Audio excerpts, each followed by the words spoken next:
Au nom du Père et du Fils et du Saint-Esprit. Amen.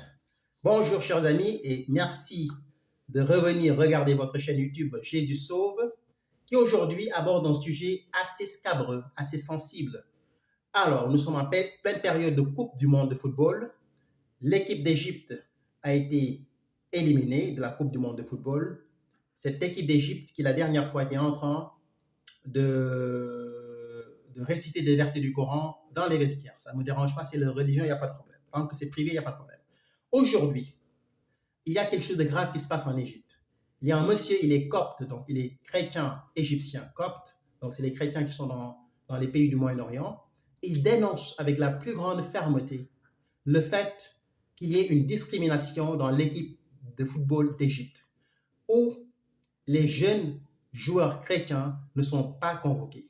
Aujourd'hui, il y a une politique tacite voulue par les autorités égyptiennes qui consiste à bloquer ces jeunes chrétiens quand ils veulent percer dans le football. Pour les musulmans, il n'y a pas de problème, ils sont tous dans l'équipe nationale de football, on leur donne beaucoup d'opportunités, mais quand c'est des chrétiens, on brise leur carrière parce qu'ils sont chrétiens. Je vous laisse regarder cette vidéo, les amis, en anglais, il n'y a pas de problème, c'est une vidéo d'une minute très courte. Je vous la traduis sans aucun problème et je vous dirai les grandes lignes de ce que dit ce monsieur et je ferai une analyse sur le deux poids deux mesures qui existent entre les chrétiens et les musulmans. Dans les pays occidentaux chrétiens, majoritairement chrétiens, les musulmans ne sont pas discriminés. Dans les pays chrétiens ou dans les pays musulmans plutôt, les chrétiens n'arrivent pas à percer parce qu'on les bloque, on les empêche de réussir. C'est ce qui se passe aujourd'hui en Égypte. Ce n'est pas moi qui le dis, c'est un copte égyptien, je pense qu'il le dit. On va l'écouter. Et tout à l'heure, je viens de refaire ma vidéo. Ce qui se passe dans ces pays-là, les amis, c'est très grave. C'est très, très grave pour nos frères chrétiens et pour nos sœurs chrétiennes. On regarde ça et on revient tout à l'heure. À toutes. Egypt and the Egyptian people, and I genuinely feel bad for you guys after that loss. But there's something I've been wondering for a long time, and I think it's time we investigate. Why hasn't Egypt had a Coptic Christian on the national team in so many years? Now, before anyone twists my words, I'm not attacking the players, I'm not attacking Muslims, I'm not saying I know for a fact that discrimination is happening. I'm gonna show you a few documents and I want all of you to come to your own conclusion. First of all, Coptic Christians make up 10% of Egypt's population. Yet there hasn't been a Coptic Christian representing the national team ever since Hani Ramzi's generation. These are not my words. Over the past years, several Coptic Christians came out and said they were rejected after the coaches found out that they were Christian. An example is an individual by the name of Mina Bindari. He says he was repeatedly turned away and eventually started a football academy for Coptic players because he believed discrimination existed. Another player, Mina Ayman, said he was praised by the coaches until they learned his name was Mina. Then they never called him back. These are serious allegations, whether you ultimately agree with them or not. Even Mido, one of Egypt's most famous Muslim footballers, publicly said there were Christian players who stopped playing at a young age because of discrimination from some coaches. On the other hand, officials from the Egyptian Football Association have rejected these claims. They continuously say that they never ask about religion and players are selected based on skill. So here's the question I'm asking. If Coptic Christians make up around 1 in 10 Egyptians, if football by far is the most popular sport in the country, why are there no Christians on the team? Is it simply statistics, or is something bigger happening behind closed doors at the youth club level? Is there possible discrimination in the pipeline? I don't know. I might not have the answer, but I do know and I have seen the national team gather in a circle on the field and bow down and worship their... Rebonjour chers amis sur votre chaîne YouTube Jésus Sauve. Donc on a regardé cette vidéo rapidement. Nous y voyons un monsieur qui a l'air d'être un copte. On a vu la croix sur son bonnet et qui se pose des questions. Alors, pour ceux qui ne comprennent pas l'anglais, pour ceux et celles qui ne comprennent pas l'anglais, il n'y a pas de problème, je vais vous expliquer en gros ce que dit ce monsieur. Ce monsieur se pose des questions s'il y a une discrimination au sein de l'équipe nationale du football d'Égypte où les chrétiens ne sont plus représentés, alors que les chrétiens égyptiens représentent 10% de la population. Ce n'est pas beaucoup, mais au moins il y a 10% des Égyptiens qui sont chrétiens. Pourtant, d'après ce monsieur, quand on regarde l'équipe nationale de football d'Égypte, depuis ce fameux joueur qu'on appelait Hani Ramzi, qui a pris sa retraite il y a bien longtemps, il n'y a plus aucun copte aucun chrétien dans l'équipe nationale d'Égypte. Est-ce une volonté du gouvernement de ne pas avoir des chrétiens dans l'équipe nationale d'Égypte, ou est-ce justement ou simplement le fruit du hasard? Alors, il cite deux exemples.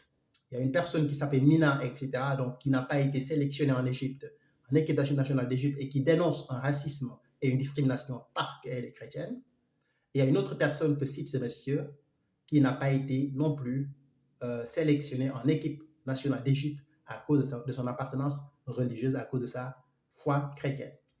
Et le monsieur va jusqu'à nous dire qu'aujourd'hui, des grandes stars égyptiennes, dont Mido, on connaît Mido, c'est un très grand joueur, ou c'était un très grand joueur égyptien qui a joué dans les années 2000 en Égypte et qui a pris sa retraite, lui-même, en tant que musulman, dénonce le fait qu'aujourd'hui, les jeunes chrétiens n'ont plus la chance d'être sélectionnés en équipe nationale à cause de leur religion.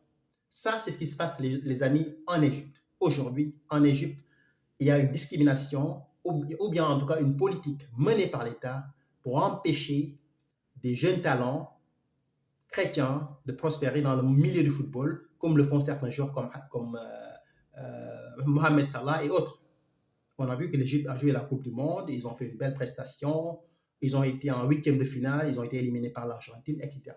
Mais depuis des années, dans cette équipe égyptienne, il n'y a aucun chrétien, que des musulmans.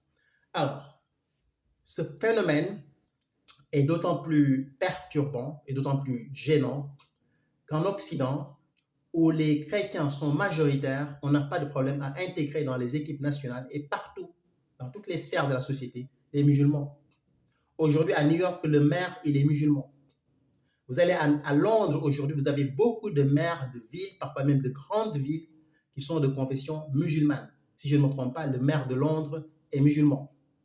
En France, il y a beaucoup de mairies en banlieue parisienne et peut-être dans certains endroits de France qui sont dirigées par des maires de confession musulmane. Dans l'équipe de football, n'en parlons même pas. Nous avons Karim Benzema, il y avait Paul Pogba qui s'était converti, il y avait N'Golo Kanté, il y avait Ryan Cherki, il y a qui encore Ousmane Dembélé et bien d'autres qui sont de confession musulmane et ça ne gêne personne. Ça ne gêne aucun musulman de voir des jeunes musulmans jouer dans l'équipe de France. Et la tolérance de l'Occident va au-delà. Vous prenez aujourd'hui l'équipe d'Espagne, vous avez un musulman qui est dedans qui s'appelle Lamine Yamal. Vous prenez l'Angleterre, vous avez certainement des jeunes musulmans qui sont dedans, dans l'équipe nationale d'Angleterre qui est sélectionnée. Vous prenez l'Italie, je n'en connais pas, mais certainement, il peut y en avoir. Donc aujourd'hui, l'Occident n'a pas de problème pour intégrer des musulmans dans des sphères ou dans des postes de responsabilité, que ce soit dans les entreprises, que ce soit dans l'administration, que ce soit dans les banques, que ce soit dans le sport. Aujourd'hui, dans l'équipe nationale de football de France, si je ne me trompe pas, c'est une révélation qui avait été faite par Patrice Evra, un ancien joueur de l'équipe de France, qui disait que dans l'équipe nationale de France, il y a deux menus. Il y a un menu halal pour les musulmans et un menu laïque normal pour les non-musulmans. C'est-à-dire si on prépare de la viande, on va dire du couscous, les musulmans et les non-musulmans n'ont pas la même viande. Les non-musulmans ont la viande de porc, par exemple, ou bien une viande qui n'est pas halal. Et les musulmans, les joueurs musulmans, exigent au sein de l'équipe de France qu'on leur serve de la viande halal et on leur sert de la viande halal. Aujourd'hui, dans les écoles en France, il y a des écoles où on peut-être, je ne sais pas, mais je pense qu'il y a des écoles où on sert de la viande halal à des enfants. Cela, vous ne l'avez pas dans les pays musulmans. Dans les pays musulmans, les chrétiens n'existent pas, c'est une minorité. On crache sur eux tous les jours. On insulte Jésus. On insulte la Bible disant qu'elle est falsifiée. Il y a des pays où les chrétiens sont persécutés. Il y a des pays où le fait d'être chrétien vous empêche de prospérer, vous empêche de réussir, et c'est le cas de l'Égypte qu'on vient de voir tout à l'heure. On a un pays du Moyen-Orient où aujourd'hui, les jeunes qui sont chrétiens, qui sont des jeunes talents très compétents et très efficaces dans leur domaine, ne peuvent plus rêver de devenir des joueurs de renommée internationale. Pourquoi? Parce que tout simplement, ils sont chrétiens coptes. Maintenant, la question que je me pose, c'est pourquoi ces deux poids, deux mesures? Pourquoi l'islam ne tolère pas tout ce qui ne lui ressemble pas? Et pourquoi l'islam qui ne tolère pas ce qui ne lui ressemble pas, quand il va dans les pays où la majorité des gens ne sont pas musulmans, il veut qu'on le tolère. Aujourd'hui, être musulman en France, ce n'est plus un délit, ce n'est plus un crime. Dans la police, vous avez des musulmans qui honorent la République, ils sont des enfants de la République. Ils ne sont pas victimes de discrimination, en tout cas, beaucoup ne sont pas victimes de discrimination. Certains sont des Maghrébins d'origine, certains viennent d'Afrique subsaharienne. Vous avez certains qui viennent du Liban ou de la Syrie, etc. En Espagne, la même chose. Vous avez des musulmans un peu partout, pas uniquement dans le sport. Aux États-Unis, c'est totalement libre de pratiquer sa religion. On ne discrimine pas les gens à cause de leur religion. Il y a des musulmans dans toutes les sphères de la société, dans le sport, dans l'économie, dans le journalisme, etc., etc. Dans les pays occidentaux, dans les pays chrétiens, majoritairement chrétiens, les musulmans ne sont pas persécutés. Et la question que je me pose, c'est pourquoi? Pourquoi l'islam aime persécuter les minorités non musulmanes? Pourquoi l'islam qui prône tant la tolérance, l'amour et le vivre ensemble ne le pratique jamais? Il ne pratique jamais l'amour, il ne pratique jamais la tolérance, il ne pratique jamais le vivre ensemble. Aujourd'hui, les amis, il y a un problème, chers amis musulmans. Au Nigeria, dans le nord du pays, les musulmans ne peuvent plus aller à l'église.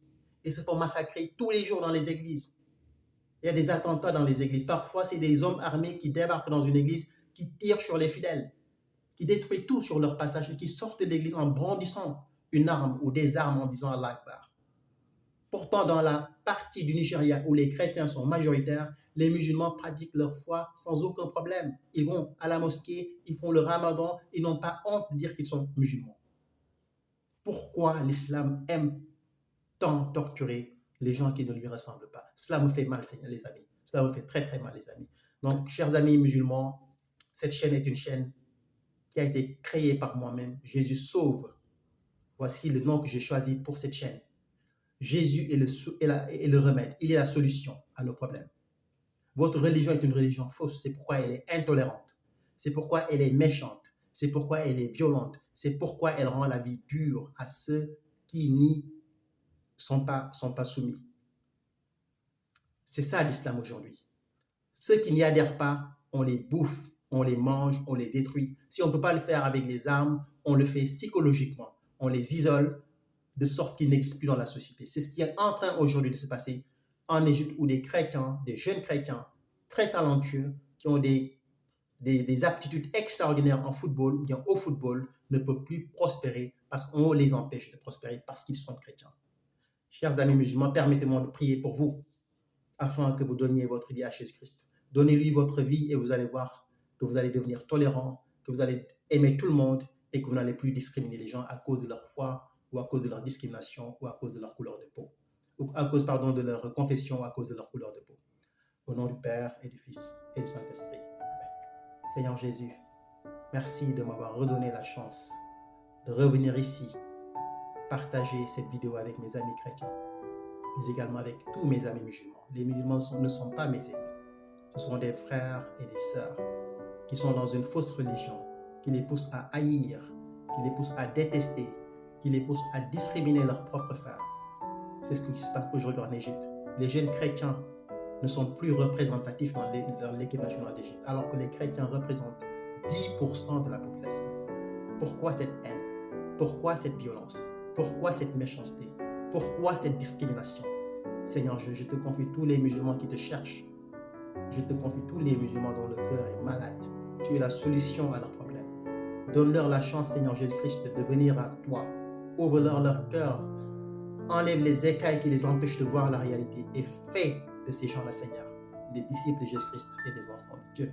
Quand ils deviendront chrétiens, lorsqu'ils donneront leur vie à Jésus-Christ, ils comprendront et ils sauront ce que veut dire aimer, ce que veut dire tolérer, ce que veut dire respecter toute personne, quelle que soit sa couleur de peau, quelle que soit sa religion, quelles que soient ses origines. Seigneur, je te les confie, Seigneur. Je te confie tous les chrétiens d'Égypte dont le talent a été brisé à cause de cette politique étatique discriminatoire. Je te confie également tous nos frères du Nigeria et ailleurs qui souffrent, qui sont persécutés à cause de leur foi chrétienne. Dans le nom de Jésus-Christ, que tous ces gens-là soient sauvés par le Seigneur Jésus-Christ. Et dans le nom de Jésus-Christ, que le Seigneur lui-même intervienne afin que ces discriminations, afin que ces bavures, afin que cette violence contre les chrétiens cesse et cesse définitivement. Dans le nom de Jésus de Nazareth. Amen. Au nom du Père et du Fils et du Saint-Esprit. Amen. Merci, chers amis musulmans, merci, chers amis chrétiens, merci à vous qui nous regardez, qui regardez cette chaîne. Voilà ce qui se passe. L'islam est une religion qui ne tolère pas les autres. Par contre, quand il est minoritaire dans un pays, il va être toléré par tout le monde. Il va être aimé par tout le monde. Il veut que ses droits soient respectés scrupuleusement. Par contre, lui, quand il est majoritaire dans un pays, il ne respecte absolument rien du tout. L'Occident a ouvert ses portes à l'islam. Les musulmans sont dans ce pays, ils ont des enfants, ils font leur vie, ils ont du travail. Leurs enfants intègrent les grandes académies de football. Ça ne pose aucun problème. Par contre, quand les chrétiens dans les pays à majorité musulmane veulent percer, on leur rend la vie dure, on leur met les bâtons dans les roues. Ça, c'est l'islam. Il est comme ça parce qu'il ne vient pas de Dieu. Mais Dieu le Tout-Puissant, il existe et il est réel. Chers amis, donnez-lui votre vie, il va vous donner mieux que cela. Dans le nom de Jésus de Nazareth. Amen. Au nom du Père et du Fils et du Saint-Esprit. Amen.